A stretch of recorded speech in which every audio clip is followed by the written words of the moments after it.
Good night Malaysian 370.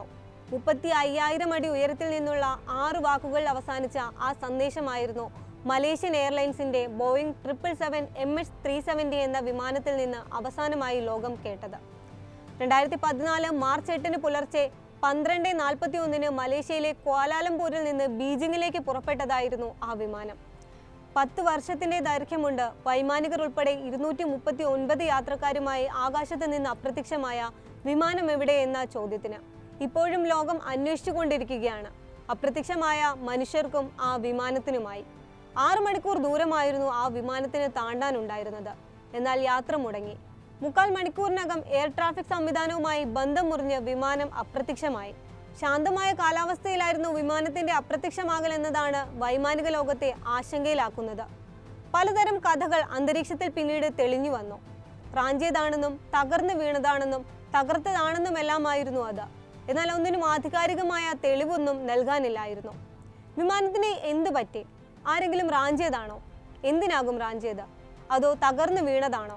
എന്നാൽ എവിടെയാണ് തകർന്നു വീണത്? അവശിഷ്ടങ്ങൾ എവിടെ? വിമാനത്തിലുണ്ടായിരുന്ന 239 പേർക്ക് എന്തു സംഭവിച്ചോ? ഒരു പതിറ്റാണ്ടായി ലോകം ചോദിച്ചുകൊണ്ടിരിക്കുന്ന ഈ ചോദ്യത്തിന് ഇന്നും ഉത്തരമില്ല. 15 രാജ്യങ്ങളിൽ നിന്നുള്ള യാത്രക്കാരാണ് ആ വിമാനത്തിലുണ്ടായിരുന്നത്. അതിൽ 153 പേർ ചൈനയിൽ നിന്നുള്ളവർ. മലേഷ്യയിൽ നിന്ന് 38 പേരും 5 പേർ ഇന്ത്യക്കാരുമായിരുന്നു. തിരച്ചിലുകൾക്കൊടുവിൽ 1.25 വർഷത്തിനു ശേഷമാണ് മലേഷ്യൻ വിമാനത്തിൻ്റെതെന്ന് കരുതുന്ന അവശിഷ്ടം ഇന്ത്യ സമുദ്രത്തിൽ കണ്ടെത്തിയത്. എന്നാൽ അതിനെ പിന്തുടർന്ന് വ്യാപകമായ തിരച്ചിൽ നടന്നെങ്കിലും ബ്ലാക്ക് ബോക്സ് കണ്ടെത്താനായില്ല. പ്രതീക്ഷകൾ വീണ്ടും അണഞ്ഞു. എന്നാൽ വർഷങ്ങൾ പിന്നിട്ടിട്ടും തിരച്ചിൽ തുടർന്നുകൊണ്ടേയിരുന്നു. അപ്രത്യക്ഷമായവരുടെ തിരിച്ചുവരവിനായി ബന്ധുക്കൾക്കൊപ്പം ലോകവും പ്രാർത്ഥനയോടെ കാത്തിരുന്നു. മലേഷ്യയ്ക്ക് പുറമെ ഓസ്ട്രേലിയയും തിരച്ചിലിൽ പങ്കാളികളായി. കൂടുതൽ യാത്രക്കാർ ചൈനയിൽ നിന്നായതിനാൽ ചൈനയും ഇന്ത്യയും അടക്കമുള്ള മറ്റുള്ള രാജ്യങ്ങളും ഒപ്പം ചേർന്നു. ഒട്ടേറെ രാജ്യങ്ങളും വിമാനങ്ങളും കപ്പലുകളും തിരച്ചിലിനായി വിട്ടു നൽകി സഹകരിച്ചു. ഏകദേശം $16 കോടി തിരച്ചിലിനായി ചിലവഴിച്ചിട്ടുണ്ടാകുമെന്നാണ് കണക്കുകൂട്ടുന്നത്.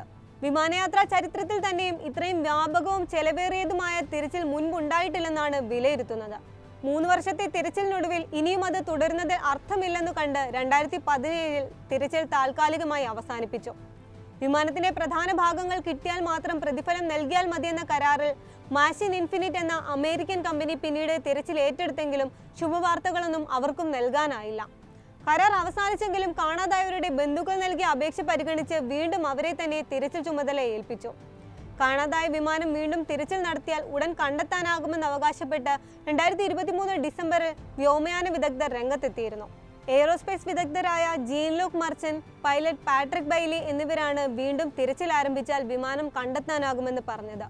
വിദഗ്ധനായ വൈമാനികന്റെ നേതൃത്വത്തിലാണ് വിമാനം റാഞ്ചിയതെന്നും ഇവർ സംശയിക്കുന്നുണ്ട്. വിമാനത്തിന്റെ ട്രാൻസ്പോണ്ടർ ബോധപൂർവം ആരോ ഓഫാക്കിയതാണെന്നും വിമാനം നോ ലാൻഡിലായിരിക്കുമ്പോഴാണ് പെട്ടെന്ന് ദിശാമാറ്റം സംഭവിച്ചത്. വിമാനം തട്ടിക്കൊണ്ടുപോയി ആഴക്കടലിൽ വീഴ്ത്തിയതാണെന്നും ഇവർ വിലയിരുത്തുന്നുണ്ട്. മലേഷ്യൻ വിമാന ദുരന്തത്തിന് പിന്നാലെ വിമാനത്തിലുണ്ടാകേണ്ട സാങ്കേതിക സംവിധാനങ്ങൾ മെച്ചപ്പെടുത്തുന്നതിനെ കുറിച്ചുള്ള സംവാദങ്ങൾ ലോകത്ത് നടന്നിരുന്നു. 10 വർഷത്തെ ദൂരമുണ്ട് ആ വൈമാനിക ദുരന്തത്തിന്. മറ്റൊരു മാർച്ച് 8 മുൻപ് പ്രതീക്ഷ നൽകുന്ന വാർത്തയ്ക്ക് കാതോർക്കുകയാണ് ലോകം.